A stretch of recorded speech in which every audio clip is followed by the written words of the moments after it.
having all kinds of phone conversations with people today. So let me give you guys a quick little tutorial and lesson real quick that wanted to criticize the president and governors and people that wanted to potentially enact the National Guard in these communities. Like Minneapolis, for example, they asking for like $55 million right now. I'm sorry, I wouldn't give it to them, and here's why. You should have kept your people in your community under control. You should have called in your local National Guard if your police force couldn't help, and here's why. On no day of the week would it have been unconstitutional for the National Guard to react to try to regain peace. You know why? When you enlist and you do your oath, in the oath it says, I will protect and defend the Constitution against foreign and domestic terrorists. I don't care what your birth certificate says.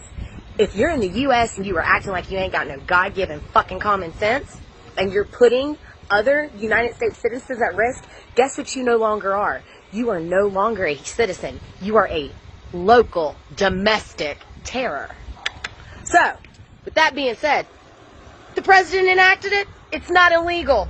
Y'all just don't feel right about it because you're like, it's Americans killing Americans. No, it's people defending people that are in trouble that don't even need to be in trouble. Because you got some hoodlums and hood rats using an excuse of a situation to be little shits. You need your fucking asses beat. Somebody needs to just lay your ass over somebody's lap and just wear you the fuck out. But Jesus, take the wheel. When the looting starts, the shooting starts. That's the ominous warning from the US president after another violent day of protests in America. These were the extraordinary scenes on the streets of Minneapolis today as anger deepens over the death of George Floyd, an unarmed black man at the hands of police. In one part of the city, which was overrun by protests, they stormed a local station, forcing officers to flee as it was set on fire. There are now fears the violence is spreading across America. Several other protests have erupted. Here's our North America correspondent, Catherine Diss.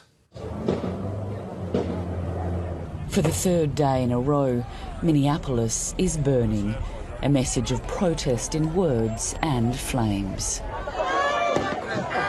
The demonstrators converged on the police precinct where the officers involved in the death of George Floyd were stationed.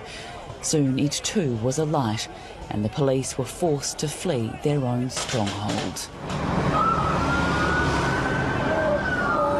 It seems that the protesters have taken over the police station and it's on fire.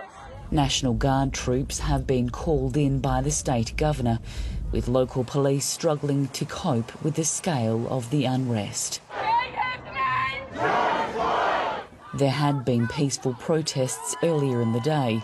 We want justice. But the anger was impossible to contain. Oh my God. Stores were looted and vandalised, and more fires were lit, metres away from the ruins of buildings destroyed the night before. The family of George Floyd say the police responsible for his death should be given the death penalty. That was my oldest brother. I love him. I'm never going to get my brother back. In a late-night tweet, the president condemned the looters, saying the military could assist, adding when the looting starts, the shooting starts.